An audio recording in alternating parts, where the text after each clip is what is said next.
Okay, picture this.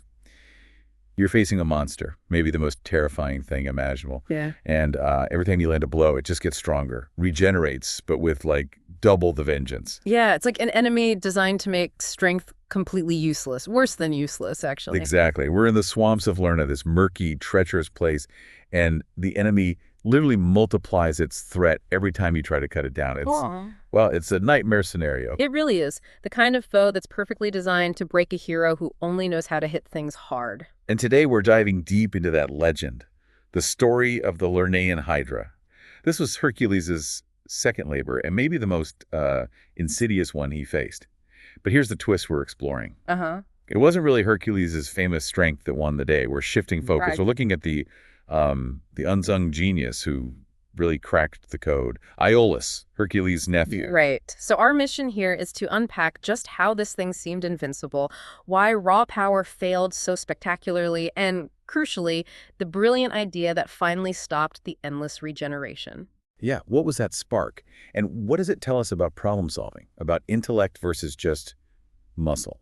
And teamwork, too. We'll be drawing on some great sources for this.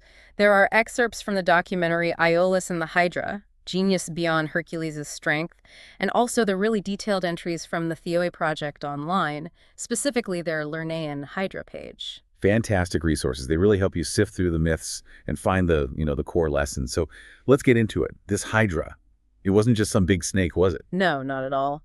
The sources, they trace its lineage back to Typhon and Echidna. Typhon, the huge, monstrous giant, and Echidna, the quote-unquote mother of monsters. Wow, so it's related to things like Cerberus, the hound of the underworld. Exactly. It's part of this whole family of primordial, chaotic beings.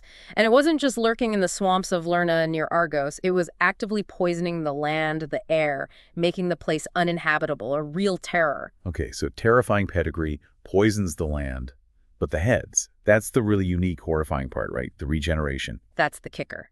Most stories say 9 heads, but honestly, the myths are all over the place. Some say 50, like Simonides suggested. Others claim 100. One ancient source, Pisander, even said just 1 head initially. It's almost like the number itself represents the impossible chaos of it. It's not a neat, countable enemy. It's just overwhelming. Precisely. And no matter how many mortal heads it had, the central one was immortal, couldn't be killed by normal means. But here's the absolute nightmare fuel. Cut off one of the mortal heads. And 2 go back. Instantly. And they weren't just replacements. The sources say they were stronger, more vigorous, even more venomous than the one you just removed. Oh, man.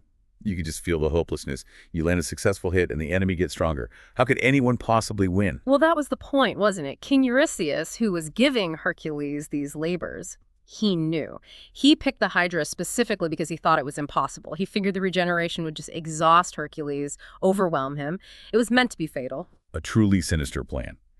So Hercules heads off to Lerna, and he brings Iolaus. Remind us about Iolaus again. He wasn't exactly another Hercules, was he? Not at all. He's usually described as Hercules' charioteer, his companion. Loyal, yes, but crucially, he's presented as sharp-witted, observant. Think brains, not brawn. He's there for support, maybe driving the chariot, not swinging a club. Okay, so Hercules arrives, and being Hercules, he probably just wades right in. You got it. He starts hacking away, lopping off heads, tirelessly probably. But the awful truth dawns pretty quickly for every head that falls. 2 more burst out. Ugh. Exactly, an endless, horrifying cycle. The sources even mention this giant crab, apparently sent by Hera, who hated Hercules, to help the Hydra. It supposedly nipped Hercules' foot. As if things weren't bad enough. Did he deal with the crab? Yeah, he crushed it underfoot. But even so, you imagine Hercules, the strongest man alive, starting to look, well, desperate. Sweating, straining, and the monster in front of him is just getting bigger, more menacing. He's losing badly. You can almost feel that shift from confidence to, like, sheer panic. It's not just physical exhaustion. It's this psychological weight of fighting something that thrives on being attacked. Absolutely. And that's the moment, isn't it? The sources say Hercules, the symbol of unbeatable strength, actually cried out. He yelled to Iolaus for help. He realized his usual approach, brute force, was totally, utterly useless here. That's huge. Hercules asking for help. It shows the depth of his despair. And that's when Iolaus steps up. Not with a weapon, though. He comes forward with an idea he'd been watching, right? Observing this pattern of failure. Seeing something Hercules was too busy fighting to notice. Perhaps. He saw the regeneration cycle. He understood it wasn't about more cutting. His idea was completely outside the box for typical heroic combat. Okay, so what was it? What was this game-changing idea Iolaus had in that moment of crisis? Fire. He realized they needed to stop the regrowth immediately after a head was cut off. So he suggested cauterizing the neck stump, searing the wound instantly with fire to prevent the new heads from sprouting. Wow. Simple, but brilliant.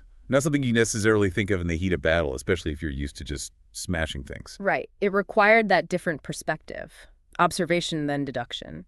And crucially, Iolaus didn't just suggest it and step back. He acted on it. Immediately. He grabbed a torch or maybe lit some branches from a nearby fire. Some accounts mention bringing firebrands or setting up a pyre for this purpose. He took the initiative, turned the idea into action right there. Okay, so picture this scene now.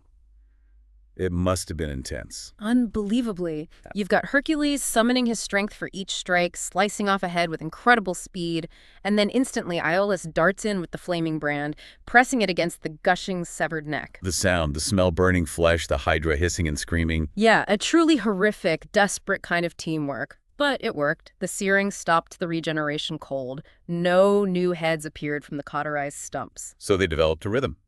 Hercules cuts, Iolaus burns. Exactly. A desperate, perfectly synchronized dance of destruction and prevention. Head by head, they systematically dismantled the monster. They finally overcame the regenerative power. Until only one head was left. The immortal one. What did they do about that? You can't burn immortality away, presumably. Right. So Hercules, with one final mighty effort, severed that last immortal head.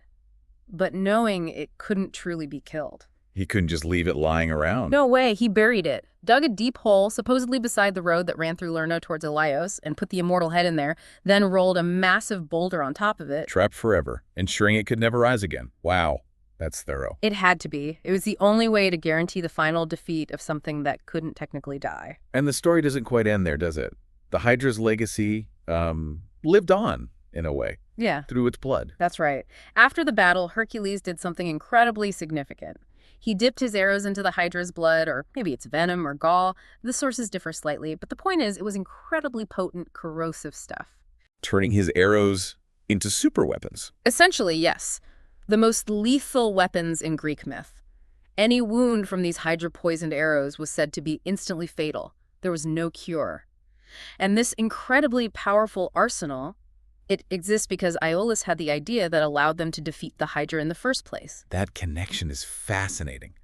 Iolaus' idea didn't just win the battle, it created Hercules' most fearsome weapon. It really underscores his contribution, which makes what happens next even more interesting. King Eurystheus, remember him? The scheming taskmaster, what did he do?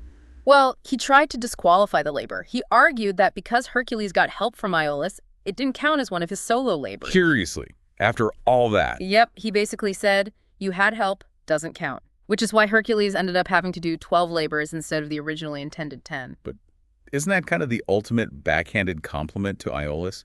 Eurystheus basically admitted Hercules couldn't have done it alone. Exactly. His attempt to diminish the achievement actually highlights just how impossible the task was and how absolutely critical Iolaus' ingenuity was.